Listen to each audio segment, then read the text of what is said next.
శ్రీ గురుభ్యో నమః. ప్రేమానంద మహారాజు గారి ప్రవచనాలు చెప్పుకుంటున్నాం కదా. మనకి రమణ భగవాన్ గారి చరిత్రలో కూడా వస్తుంది. మనకి చూడండి, ఆఖరి క్షణంలో భగవంతుని కనుక నేను గుర్తు చేసుకుంటే నాకు మోక్షం వస్తుంది కదా అని చెప్పేసి ఒక భక్తుడు ఏమంటాడంటే, స్వామి నాకు అర్థమైన విషయం ఏంటంటే ఆఖరి క్షణంలో నేను భగవంతుని గుర్తు చేసుకోవాలి. ఏమో నాకు ఏ క్షణంలో ఆఖరి క్షణం అవుతుందో నాకు తెలియదు. కాబట్టి నేను అరుణాచలంలోనే ఉన్నప్పుడు లేకపోతే ఎక్కడో ఉన్నప్పుడు హరి హరి అని తలుచుకుంటూ ఏ బస్ కింద పడిపోయి నేను ఆత్మహత్య చేసుకుంటే మోక్షం వస్తుందా అని అడుగుతారనమాట రమణ భగవాన్ని. అప్పుడు రమణ భగవాన్ అంటారు, అలా చేసుకుంటే మోక్షం రాదు. ఒకటి ఏంటంటే ఆత్మహత్య అనేది ఘోరమైన పాపము, అది ఎందుకో తెలుసుకుందాము. రెండోది ఏంటంటే ఎప్పుడైతే ఆత్మహత్య కోసమని అతను బస్ కిందకి వెళ్తున్నాడో ఆ క్షణంలో ఎంత హరి హరి అన్నా సరే ప్రసన్నంగా వెళ్ళిపోలేడు. అంత స్థాయి అతనికి అప్పటికి ఉండదు. అప్పుడేమవుతుంది, ఒక చావనే భయం వచ్చేసి ఆ భయంలోనే ఉండిపోతాడు తప్పితే ఆ మనసులో చాలా ప్రశాంతంగా హరినామస్మరణ ఏమీ జరగదు ఆ అబ్బాయి అనుకున్నట్లు. ఎందుకంటే ఆఖరి క్షణంలో భయం అనేది అతన్ని ఆక్రమిస్తుంది అనమాట. సో ఏం చెప్తారు, ఆత్మహత్య అనేది చాలా ఘోరమైంది, అలా నువ్వు చేయకూడదు అంటారు.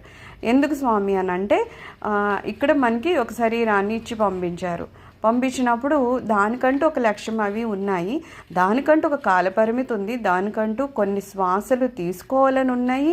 అలాగే మన పాపపుణ్యాలను అనుకరించి మనకి మనం చేయాల్సిన ఏవో కష్ట నష్టాలు అని సుఖాలు అని సుఖం కూడా బలవంతంగానే వస్తాయంట. ఏదో కష్టాలే మనం వద్దనుకుంటూ వస్తాయని ఏమి ఉండదు, సుఖాలు కూడా మనం వద్దనుకున్నా వస్తాయట. అది మనం అబ్జర్వ్ చేయము అంతే. ఎందుకంటే సుఖం వద్దని ఎక్కడ అనుకుంటాం, అందుకని ఏ సుఖం వచ్చినా పర్లేదు, మనం అది ఎంజాయ్ చేసేస్తాం కాబట్టి దాన్ని పట్టించుకోవట్లేదు. కానీ నిజానికి ఏం చెప్తారు, కష్టమైన సుఖమైన ఏదైనా సరేనంట మన ప్రారంధం కొద్దీ అవి వస్తాయట. మనకి అది కావాలనో వద్దనో అనుకునేంత లేదు. అయితే ఏం చేస్తాము, ఏదో జీవితం అంతా బాగున్నంతసేపు బాగానే ఉండి ఎప్పుడైతే కష్టకాలం వచ్చిందో ఇలాగా ఆత్మహత్య చేసేసుకుంటే పోతుంది కదా అని కొంతమంది చేసుకుంటారు కదా. చేసుకున్నప్పుడు ఏమంటారు, అక్కడ ఏమవుతుందట, ఇప్పుడు ఏదో మనం ఒక ట్రైన్కి టికెట్ తీసుకున్నాము, అది 10 గంటలకు వచ్చే ట్రైన్ అనుకుందాం. అయితే నేను ఏదో ముందే వెళ్ళిపోయి 5 గంటలకు ఇంకో ట్రైన్ ఏదో ఉంది అందులో ఎక్కుతానంటే వాడు ఒప్పుకుంటాడా? ఒప్పుకోడు. లేదు మీరు 10 గంటల ట్రైన్ కాబట్టి అందులోనే ఎక్కాలని చెప్తాడు. మరి మిగిలిన టైం అంతా ఏం చేస్తాను, నేను ఆ ప్లాట్ఫామ్ మీద తిరగాలి, లేకపోతే ఎక్కడో తిరగాలి. మొత్తానికి నేను గమ్యం అయితే చేరను, ఎందుకంటే వేరే ట్రైన్ నాకు వాడు అలో చేయడు. అలాగేమవుతుందట, మనకి ఈ భూమి మీద అంటూ కొంతకాలం వాళ్ళు పంపించారు. అయితే దానికి ఒక లక్ష్యం ఇచ్చి పంపించారు. అది తెలియని వాడు ఏమనుకుంటాడు, ఎంతసేపును ఈ శరీరం ఇచ్చాడు, ఇక్కడ ఇంత భోగాలు ఉన్నాయి, ఇంద్రియాలు ఉన్నాయి, ఇంద్రియాలేమో నాకు ఇవన్నీ కావాలి, తినాలి, తాగాలి, ఎంజాయ్ చేయాలి అంటుంది. కాబట్టి అవన్నీ నాకు అవైలబుల్గా ఉన్నాయి కాబట్టి అవన్నీ నేను తీసేసుకుని సుఖపడిపోదామా అనే ఏవలో ఉంటాడే తప్పితే నిజంగా అసలు ఎందుకు వచ్చామో, ఈ శరీరం ఎందుకు వచ్చింది, ఈ ఇంద్రియాలని దేనికి వాడాలి, ఇవి అన్నీ తెలియని స్థితిలో ఉన్నప్పుడు వాడు ఏం చేస్తాడంటున్నారు, సుఖమంతా ఉన్నంతసేపు బాగానే ఉండి కష్టం రాగానే ఆత్మహత్య చేసుకుందామా అని ప్రయత్నం చేస్తాడు. లేదు ఆత్మహత్య చేసేసుకుంటే సేమ్ ప్రాబ్లం. ఇక్కడ అప్పుడేమవుతుంది, ఇక్కడ శరీరం వదిలేసావు, సో శరీరము మనకి సహకరించదు. అలాగని ఈ ఆత్మ ఎక్కడికి వెళ్ళాలో అక్కడికి వెళ్తుందా అంటే వెళ్ళదు. ఎందుకంటే నీ కాల పరిమితి ఇంకా అవ్వలేదు కదా. ఈ గ్యాప్లో ఏమవుతుంది, మనం చూడండి ఏదో పిశాచాలు అవి ఇవి అంటూ ఉంటారు కదా, అలా మారిపోతారనమాట. ఎందుకంటే వాళ్ళకి పాపం శరీరము దొరకదు, అది లేదు కాబట్టి ఎలా చేయాలో ఎలా ఉండాలో వాళ్ళకి అర్థం కాదు. ఇప్పుడు మనకు ఒక ఇల్లు ఉంది, మంచి ఇల్లు ఉంది, సడన్గా ఎవరో వచ్చేసి ఆ ఇంట్లోంచి మనల్ని బయట తోసేసారు అనుకో, మనకేమి ఐడియా లేదు, ఏం చేయాలో తెలియదు. అప్పుడు ఎవరింటికి వెళ్తాము, ఎక్కడేం చేస్తాము, రోడ్డు మీద తిరుగుతూ ఉంటాం, పిచ్చెక్కుతుంది కదా. అలాగ ఏమవుతుంది, ఇతనికి ఒక శరీరం అని ఒక కప్పుకోవడానికి ఒకటి ఉంది. అయితే ఏం చేశాడు, తెలియక ఆ శరీరాన్ని మాత్రమే వదిలేడు. ఇతనేమనుకుంటాడు, చచ్చిపోవడం అంటే నేను చచ్చిపోతున్నాను అనుకుంటాడు. కానీ నేను అనేది ఆత్మ అది ఉండిపోతుంది. ఏదైతే చచ్చిపోతున్నాను అనుకుంటున్నానో అది కేవలం శరీరం వదలడం తప్పితే నేనైతే కాదు అనే విషయం అతనికి చచ్చిపోయిన తర్వాత కానీ తెలియదు.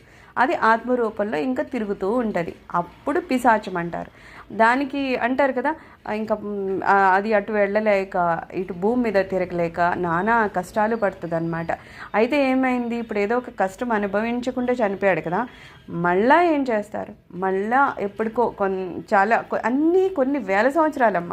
ఇక్కడ ఏదో అంటారు చూడు, మనోళ్ళు ఒక తాగుతాము, ఏముంది ఏదో ఒక గ్లాస్ ఏదో ఒక తాగుతాము, మా డబ్బులతో మేము కొనుక్కుని తాగుతున్నాము కదా అని అంటే, ధర్మంలో తాగడం కూడా విరుద్ధమనే రాసుంది. అయితే సుర అనే దానికి మనోళ్ళు దీనికి కలిపారు అనమాట.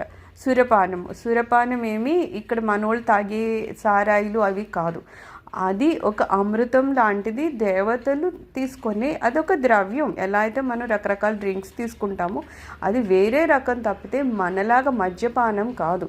అది తెలిసి తెలియక అజ్ఞానంతో దేనికో కలిపేసి, అలాగే ఏదో శివుడు భంగది తాగుతారు అందుకని ఇవి చేయొచ్చు, అలాగా ఎన్ని రకాలు అంటే అజ్ఞానంతో కూడినవి చాలా చాలా కలిపేసి ఏమన్నా చేయొచ్చు అనేలాగా మాట్లాడుతూ ఉంటారు కదా. ఈవెన్ రాసలీల దాని ఇది తెలీదు, దాని డెఫినేషన్ తెలీదు, దాని తత్వం తెలీదు, రాధామాత ఏంటి అసలు, ఆమె తత్వం ఏంటి, ఎందుకు కృష్ణుణ్ణి రాధని అంతలాగా పూజిస్తారు అని, ఇవన్నీ ఏంటంటే అసలు బేసిక్ పాయింట్లు తెలియనప్పుడు ఏమైపోతుందంటే అది మన ఊహలకి ఎక్కడికో వెళ్ళిపోతుంది.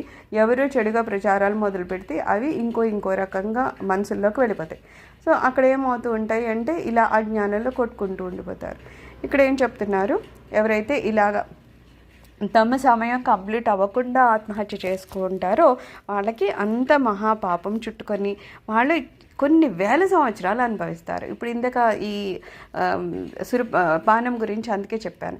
ఇలాగ తాగడం అంటే వాళ్ళు ఏమనుకుంటారంటే ఏదో 5 నిమిషాలు 10 నిమిషాలు ఒక గంట ఏదో దాంట్లో స్పెండ్ చేసామని అనుకుంటారు.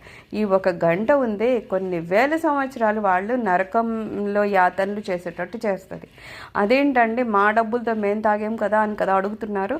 మీ డబ్బులైనా సరే అది ధర్మ విరుద్ధం అయింది. ఏదైతే శాస్త్రంలో కాదు అన్నారు అది చేసినప్పుడు దానికి ఏ పాపానికి ఏ ఫలితాలు రాస్తారో ధర్మంలో ఉన్నాయో అవి ఖచ్చితంగా నరకంలో అనుభవిస్తారు. ఇప్పుడు మనము రోడ్డు మీద నా బైకే కదా అని నేను ఇష్టం వచ్చినట్టు అటు ఇటు కొట్టుకుంటూ వెళ్ళిపోయాను అనుకో, ఎవరెవరో పడిపోయారు పిల్లలు, అది దెబ్బలు తగలేసాయి. అప్పుడు నన్ను ఊరుకుంటారా? నాకు ఏ పోలీస్ కంప్లైంట్ ఇస్తే నాకు పనిష్మెంట్ వస్తుంది. అంటే నా రోడ్డే కదా, నా బైకే కదా, నా ఇష్టం నడుచుకుంటాను అంటే ఎలా కుదురుతుంది? అక్కడ ఏదో కొన్ని రూల్స్ ఉన్నాయి కదా.